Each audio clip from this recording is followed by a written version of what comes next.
बिना किसी अदर बात के सीधे टॉपिक पर आते हैं। भाग पहला हमारा हिस्ट्री का, ऐतिहासिक एवं सांस्कृतिक विरासत का। पहला चैप्टर हमारा क्या, कब, कहां और कैसे। तो देखते हैं हम क्या, व्हाट। तो इसमें बताया गया है इतिहास में कि इतिहास हमें बताता है कि पहले लोग क्या खाते थे, क्या पहनते थे, कहाँ रहते थे, कैसे खेती करते थे, कैसे राज चलाते थे, उनकी संस्कृति और जीवन शैली कैसी होती थी। ठीक है, तो क्या में बताया गया है कि पहले लोग क्या खाते थे, क्या पहनते थे, कहाँ रहते थे, कैसी खेती करते थे और कैसे राज चलाते थे, उनकी संस्कृति और जीवन शैली कैसी होती थी।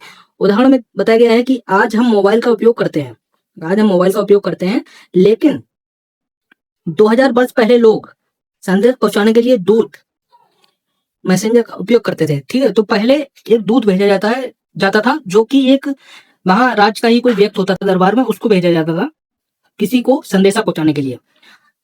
पॉइंट दूसरा है हमारा वेयर, कहाँ। प्राचीन लोग पानी और उपजाऊ भूमि के कारण नदियों के किनारे बसते थे। ठीक है, प्राचीन लोग थे वो पानी और उपजाऊ भूमि के कारण नदियों के किनारे बसते थे। ठीक है, मुख्य स्थान नर्मदा घाटी। प्रारंभिक शिकारी एवं भोजन संग्रहकर्ता। ठीक है, तो प्रारंभिक शिकारी थे और भोजन संग्रहकर्ता, वो सभी नर्मदा घाटी के किनारे बसते थे। ठीक है, तो ये अपना जो क्लास होने वाली है, वो बहुत ही शॉर्ट क्लास होने वाली है। अपना डिटेल से जो क्लास आएगी वो अगली क्लास आएगी, इसको बहुत ही शॉर्ट में समझते हैं पहले। तो इस क्लास में पॉइंट बाई पॉइंट कुछ चीजें हैं। तो सेकंड है हमारा सुलेमान और कृतर की बाड़ियां।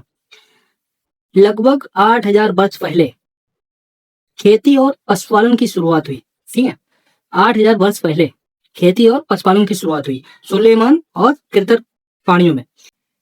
अगला पॉइंट है सिंधु नदी घाटी। ठीक है, सिंधु नदी घाटी, तो यहाँ लगभग 4700 वर्ष पहले पहली विकसित नगर सभ्यता हुई। ठीक है, सिंधु नदी, जो सिंधु घाटी सभ्यता बोलते हैं इसको, सिंधु नदी घाटी। ठीक है, लगभग 4700 वर्ष पहले पहली विकसित नगर सभ्यता हुई। जो सिंधु घाटी पढ़ेंगे हम तब उसमें पूरा डिटेल से पढ़ाएंगे, अभी हम सिंपल देख लेते हैं शॉर्ट में। ठीक है, ये टॉपिक जितने भी है, नर्मदा नदी, सुलेमान पानी, जो जो कुछ भी है, सिंधु नदी घाटी, हम पूरा फुल डिटेल से अगली क्लासों में पढ़ेंगे।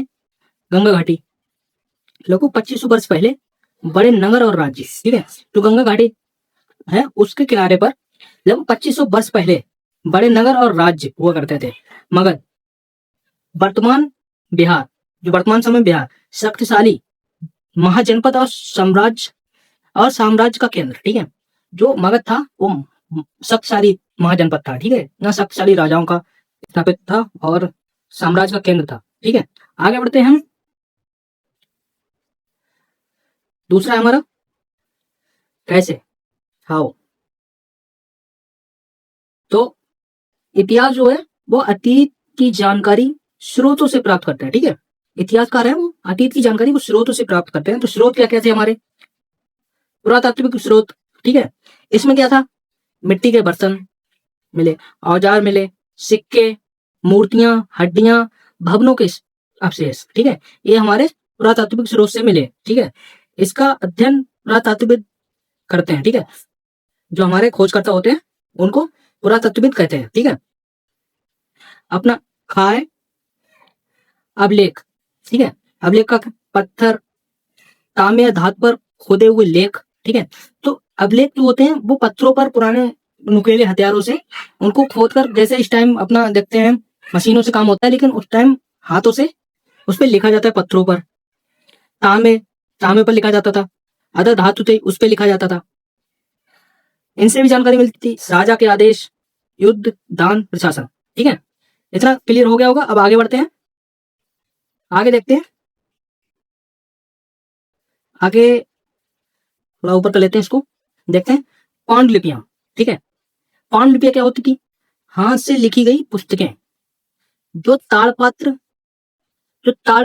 और भोजपत्र पर लिखी जाती थी। ठीक है, इनमें मिलता है धर्म, चिकित्सा, विज्ञान, साहित्य, राजाओं का इतिहास। ठीक है, ये हमारा ताड़पत्र है और ये हमारा भोजपत्र है। ठीक है, ताड़पत्र और भोजपत्र। चौथा पॉइंट हमारा कब। इतिहास में समय को समझने के लिए तिथियों का उपयोग किया जाता है। ठीक है, इतिहास में समय को समझने के लिए तिथियों का उपयोग किया जाता है। तो तिथियों का उपयोग कैसे किया जाता है? तिथियों में इतिहास में देखोगा बीसीई, तो बीसीई का फुल फॉर्म होता है बिफोर कॉमन एरा, ईसवी पूर्व। ठीक है, ईसवी पूर्व का मतलब क्या होता है? ईसा। तो ईसा मसीह थे, उनके जन्म के पहले की अवधि को दर्शाता है। ठीक है, पहले की अवधि को दर्शाता है। जैसे 500 बीसी, 1000 बीसी, 1500 बीसी, 2000 बीसी। तो इसका सिंपल समझो तो बीसी में संख्या जितनी बड़ी होगी, घटना उतनी ही पुरानी होगी। जैसे 2000 बीसी, इसमें है 2000 बीसी है, तो ये बहुत पुराना कार्यकाल है। 500 बीसी उससे पीछे का कार्यकाल है, ये काफी पुराना कार्यकाल है। अब देखते हैं सी। सी क्या? Common era. ईसवी सन, यहाँ ईसवी पूर्व, ईसा के जन्म से पूर्व, ये ईसवी सन ईसा मसीह के जन्म की बाद की अवधि को दर्शाता है। ठीक है, ये पहले की अवधि को दर्शाता था, ये हमारा बाद की अवधि को दर्शा रहा है। तो इसका क्या होता है? 500 सी, 1000 सी, 1500 सी, 2026 सी। तो उदाहरण में देखते हैं 500 बीसी, ईसा से 500 वर्ष पहले। ठीक है, 500 वर्ष पहले, 2026 वर्तमान वर्ष। ठीक है, यहां तक क्लियर हो गया होगा। आगे बढ़ते हैं। भारत का नाम कैसे पड़ा? भारत का जो नाम है वो भारत कैसे पड़ा? ठीक है, सिंधु नदी को ईरानी लोग हिंदू कहते थे। जो सिंधु नदी है हमारी, उसको ईरानी लोग वो हिंदू कहते थे, और यूनानी लोग इसे इंडोस कहते थे। ईरानी लोग इंडोस कहते थे, इसी से इंडिया नाम बना। ठीक है, भारत नाम का उल्लेख ऋग्वेद में मिलता है। जो हमारे वेद हैं, जिनको हम आगे पढ़ेंगे सभी वेदों को, उनमें हम देखेंगे कि भारत नाम का उल्लेख ऋग्वेद में है। ये हो गए हमारे ईरानी लोग, यूनानी लोग, और वहां से बना इंडिया। ठीक है, ये हमारी ऋग्वेद हो गया। आगे देखते हैं, लोग एक स्थान से दूसरे स्थान क्यों जाते थे? तो लोग एक स्थान से, उस टाइम पे एक स्थान से दूसरे स्थान पर क्यों जाते थे? भोजन और रोजगार की तलाश में, खेती करने के लिए, व्यापार करने के लिए। भाई वहां पर कोई प्रेजेंट ऐसा नहीं था कि भोजन, इसमें प्रेजेंट टाइम हमारा वर्तमान है, जो भोजन हमें एक ही जगह पर मिल जाता है, लेकिन उस टाइम, उसके बाद हमारा युद्ध करने लोग इधर से उधर जाते थे, दूसरे स्थानों पर, दूसरे राजाओं के क्षेत्र में, नए स्थानों की खोज। ठीक है, नए नए स्थान देखते थे जहां भोजन की अच्छी व्यवस्था हो, पानी की समुचित व्यवस्था हो, रहने का भी, जानवरों से कोई भय ना हो। धार्मिक शिक्षा देने या प्राप्त करने के लिए लोग एक स्थान से दूसरे स्थान की तरफ प्रस्थान करते थे। इतना समझ आ गया होगा। ये बहुत ही शॉर्ट में हम देख रहे हैं, पॉइंट बाय पॉइंट, और हमारी डिटेल से क्लास जो आएगी वो 1-2 क्लासों के बाद आएगी जबरदस्त तरीके से।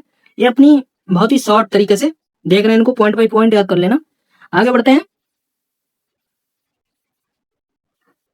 आगे इनसे महत्वपूर्ण कुछ क्वेश्चंस हैं जिनको देख लेते हैं। पहला हमारा, इतिहास का जनक किसे कहा जाता है? तो ये हो गए हेरोडोटस। इनके बारे में भी हम डिटेल से पढ़ेंगे। पुरातत्वविद क्या करते हैं?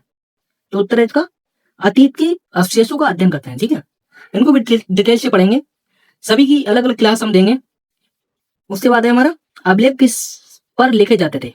ठीक है, जो अभिलेख लिखे जाते हैं, पीछे देखा है हमने अभी कि पत्थर, धातु या तांबे पर। ठीक है, चौथा क्वेश्चन है हमारा, पांडुलिपियां किन पर लिखी जाती थी?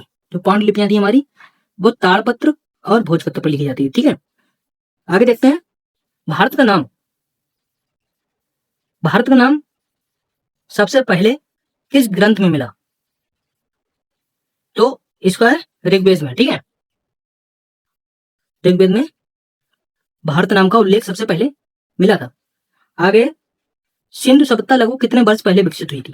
ठीक है, तो इसका आंसर है लगभग 4700 वर्ष पहले। ठीक है, सिंधु सभ्यता विकसित हुई थी। नेक्स्ट क्वेश्चन है, बीसीई का पूरा नाम क्या है? हमने अभी पढ़ा है बीसीई का पूरा नाम बिफोर कॉमन एरा। ठीक है, ईसा मसीह के जन्म से पूर्व। सी का पूरा नाम कॉमन एरा, ईसा मसीह के जन्म के बाद का समय। तो ये हमारी क्लास हो गई शॉर्ट में, और इसकी लॉन्ग क्लास आएगी बहुत ही जल्दी। इसको तब तक क्लियर करते हैं, और आगे बहुत ही जल्द क्लास आएगी। तब तक के लिए हमारे चैनल को सब्सक्राइब करना, वीडियो को शेयर एंड लाइक करना।